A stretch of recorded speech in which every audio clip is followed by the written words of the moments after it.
പട്ടിണി കിടക്കുന്നുവെന്ന് പറഞ്ഞാൽ പറഞ്ഞത് പുറത്തു പറഞ്ഞാൽ നിങ്ങൾ എന്തു ചെയ്യും?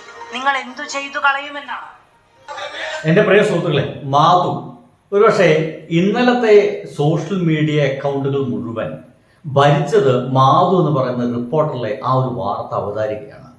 എന്തൊരു ധൈര്യത്തിലാണ്, എന്തൊരു സ്ഥൈര്യത്തിലാണ്, എന്തൊരു സൗന്ദര്യത്തോട് കൂടിയിട്ടാണ് ചിരിച്ച് ഭീഷണിപ്പെടുത്തുന്ന MLA-മാരെ നിലയ്ക്ക് നിർത്താൻ കഴിയുന്ന രീതിയിൽ ആ ഒരു മാധ്യമ പ്രവർത്തക സംസാരിച്ചതെന്നുള്ളതാണ്. നമുക്ക് രോമാഞ്ചം വരുന്ന രീതിയിലാണ്. നമ്മളെല്ലാവരും, ഞാനടക്കം ഇന്നലെ റിപ്പോർട്ട് ചെയ്തതാണ്, അതൊരു പ്രതികരണം എന്ന രീതിയിൽ ഞാൻ ഇട്ടതാണ്. ഒരു സ്ഥലത്ത് ഭക്ഷണം കിട്ടിയില്ല, അവസാനം ആ ഭക്ഷണം കിട്ടാൻ വേണ്ടിയിട്ട് റിപ്പോർട്ടർ ചാനലിന് ഒരു വാർത്ത കൊടുക്കേണ്ടി വന്നുള്ളത്. ആ വാർത്ത കൊടുക്കേണ്ടി വന്നതിൻ്റെ ഭാഗമായിട്ട് ആ റിപ്പോർട്ടർ ചാനലിൻ്റെ ആ ഒരു റിപ്പോർട്ടറെ ഇന്നലെ ഒരു MLA ചിരിച്ചുകൊണ്ട് ഭീഷണിപ്പെടുത്തുന്ന രംഗം കൂടി നമ്മൾ കണ്ടതാണ്. വേണമെങ്കിൽ ഒന്നുകൂടി കാണാം.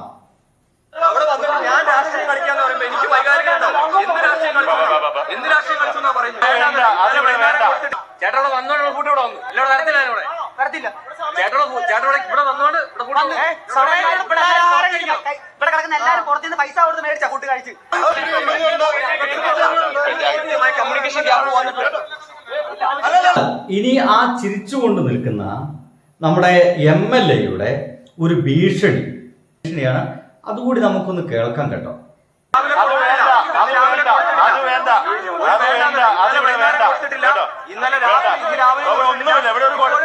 നിങ്ങളായിട്ട് കുഴപ്പം ഉണ്ടാക്കരുത്.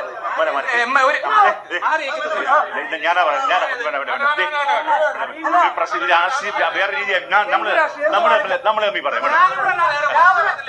രാവിലെ ഞാൻ ഇവിടെ വന്നിട്ട് ഈ വിഷയം പരിഹരിക്കാൻ ഇവരോടെല്ലാം പറഞ്ഞു. ആയിക്കോട്ടെ, ഞങ്ങളും മിണ്ടായിരുന്നെന്ന് ഓർക്കരുത്. MLA പറഞ്ഞ രാഷ്ട്രീയം ആണല്ലേ? ആ MLA-യോട് കൃത്യമായിട്ട് അവിടുത്തെ ആളുകളൊക്കെ ചോദിക്കുന്നുണ്ട്, ഇവിടെ എന്ത് രാഷ്ട്രീയം? ഈ സമയത്തൊക്കെ MLA ഇത് പത്തനാപുരമാണ്, അങ്ങനത്തെ ഒരു ഡയലോഗ് കൂടി ഉണ്ടായിരുന്നു ഇതില്. ഞാൻ അതങ്ങ് നോക്കിയേ, എവിടെയാണ്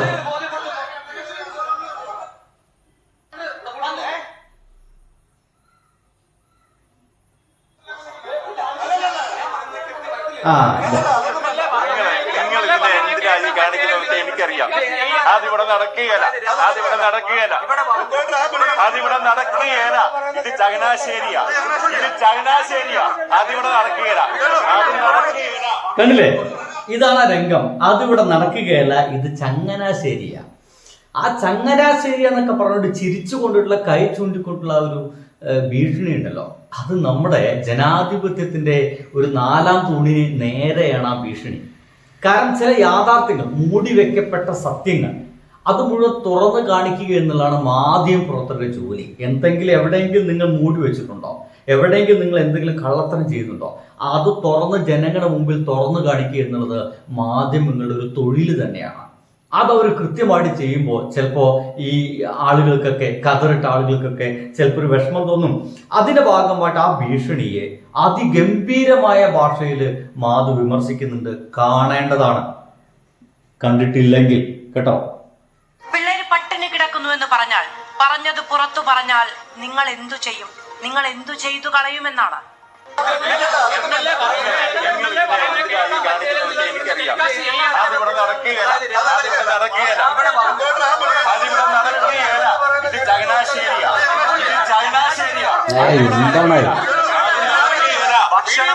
അപ്പൊ എടാ പറയും, നമ്മളൊക്കെ പറയാം, എടാ എനക്കറിയില്ല ഇത് മലപ്പുറത്തൊന്ന് കളിക്കുന്ന കേട്ടാ, അല്ലെങ്കിൽ എടാ നിനക്കറിയില്ല ഇത് സംഘികൾ ഓടിപ്പിച്ച എടപ്പാള ഒന്ന് കളിക്കണ്ട കേട്ടാ.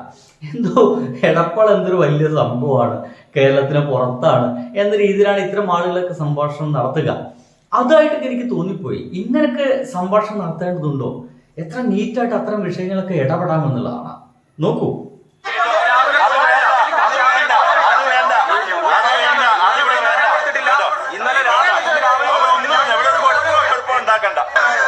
വേണ്ട കാര്യങ്ങളൊക്കെ ഇവിടെ നടത്തിയിട്ടുണ്ട്. എന്നാൽ വിനു ജോബ് സാറേ, ചങ്ങനാശ്ശേരിയും പാലായും മീനച്ചിലും ഈരാറ്റുപേട്ടയും ചേരുന്ന കോട്ടയത്തിനും കോട്ടയമടക്കം ജില്ലകളുള്ള കേരളത്തിനും പൊതുവായി ഒരു നിയമമാ. ആറ്റിപ്രാക്കൽ ജിമ്മികളി ആറ്റിന്ന് വെള്ളം ഇറങ്ങിയിട്ട് മതി. മൂക്കിന് കൈ ചൂണ്ടി ചിരിച്ചോണ്ട് ഭീഷണിപ്പെടുത്തുന്ന സുന്ദര വില്ലൻ റോള് കെട്ടിയാടാൻ ഇവിടെ കൊട്ടകയൊന്നും തുറന്നു വെച്ചിട്ടില്ല. മുഖ്യമന്ത്രി നേരിട്ട് ഏകോപിപ്പിക്കേണ്ട കാര്യമില്ല, എല്ലാം സെറ്റാണെന്ന് ശ്രീ വി ഡി സതീശൻ പറഞ്ഞിട്ടുണ്ട്.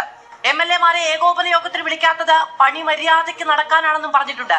അപ്പോ പണി എടുത്തിട്ട് തിളയ്ക്കണം അരി. വിവാദങ്ങൾക്ക് വിശദമായ മറുപടി പറഞ്ഞുവെന്നും ഇനി പറയാനില്ല എന്നുമാണ് മുഖ്യമന്ത്രിയുടെ നിലപാട്. പറഞ്ഞപ്പോൾ പറഞ്ഞത് മുമ്പ് പറഞ്ഞതുമല്ല. ആരെ കാണാനാണ് എന്നതിന് ആ രഹസ്യം എന്നോട് കൂടി എന്ന മട്ടാണ്. ചോദ്യം ഇതാണ്, ദുരിതം സർക്കാരിന് എങ്ങനെയുണ്ട്? കൃത്യമല്ലേ? എന്തൊരു ഗംഭീരമായിട്ടാണ് അതങ്ങനെ സംസാരിച്ചിരിക്കുന്ന പ്രശ്നമാണെന്നേ. അങ്ങനെ സംസാരിക്കേണ്ടിയിരിക്കുന്നു. ഇന്നലെ അവര് മാത്രമല്ല, അക്ഷിത കൂടി വളരെ ഗംഭീരമായിട്ട് 24 ചാനലില് ഒരു ഇൻട്രോ കൊടുത്തിട്ടുണ്ടോ ഈ ഒരു വിഷയത്തെ കുറിച്ചിട്ട്. അതുകൂടി ഒന്ന് കേൾക്കണം. പ്രതിപക്ഷത്തിരുന്നപ്പോൾ കേരളത്തിലുണ്ടായ ദുരന്തങ്ങളൊക്കെയും മനുഷ്യനിർമ്മിതം എന്ന് വിമർശിച്ചവരാണ്. പക്ഷെ അധികാരത്തിലെത്തിയപ്പോൾ നടത്തിയ പ്രളയ മുന്നൊരുക്ക പ്രവർത്തനങ്ങൾ വട്ടപൂജ്യം. അതിതീവ്ര മഴ പെയ്യാതിരുന്നിട്ടും കുട്ടനാട്ടിലുണ്ടായ വെള്ളപ്പൊക്കത്തിന് കാരണം തോട്ടപ്പള്ളിയിലെ പൊഴി മുറിക്കാതിരുന്നത്. പ്രളയജലത്തിന്റെ ഒഴുക്കിൽ സ്വാഭാവികമായി മുറിഞ്ഞ 100 മീറ്റർ അല്ലാതെ ഇറിഗേഷൻ വകുപ്പ് 1 മീറ്റർ പോലും പൊഴി മുറിച്ചു മാറ്റിയിട്ടില്ലാത്ത അനാസ്ഥ. മുൻപേ നിർദ്ദേശം കൊടുത്തു, പൊഴി മുറിക്കാത്തത് അറിഞ്ഞില്ലെന്ന് പരിതപിക്കുന്ന MLA, സർക്കാർ സംവിധാനങ്ങൾ. മഴ മുന്നറിയിപ്പിലും ആളുകളെ മാറ്റിപ്പാർപ്പിക്കുന്നതിലും അടക്കം വീഴ്ചയുണ്ടായെന്ന് തുറന്നു പറയുന്നത് മരണത്തെ മുഖാമുഖം കണ്ട മനുഷ്യർ. ഇനി എങ്ങനെയുണ്ട്?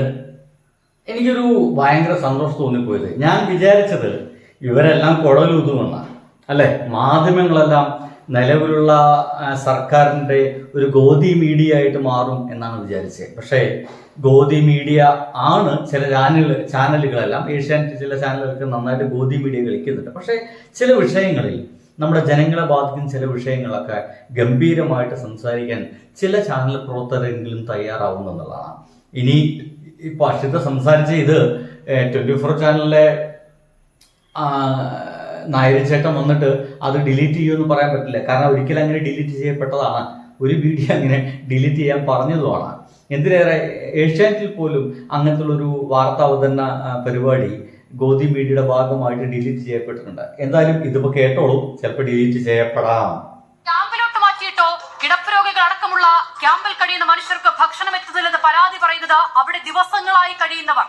പ്രശ്നങ്ങൾ ചൂണ്ടിക്കാട്ടുന്നവരെ ശത്രുപക്ഷത്ത് നിർത്തി അപമാനിക്കുന്നതിന് പകരം അതൊന്ന് കേൾക്കാൻ തയ്യാറായാൽ തീരാവുന്ന പ്രശ്നമേ ഉള്ളൂ. കാരണം നമ്മൾ സംസാരിക്കുന്നത് ഈ നാടിനെ കുറിച്ചാണ്, ഇവിടുത്തെ മനുഷ്യരെ കുറിച്ചാണ്.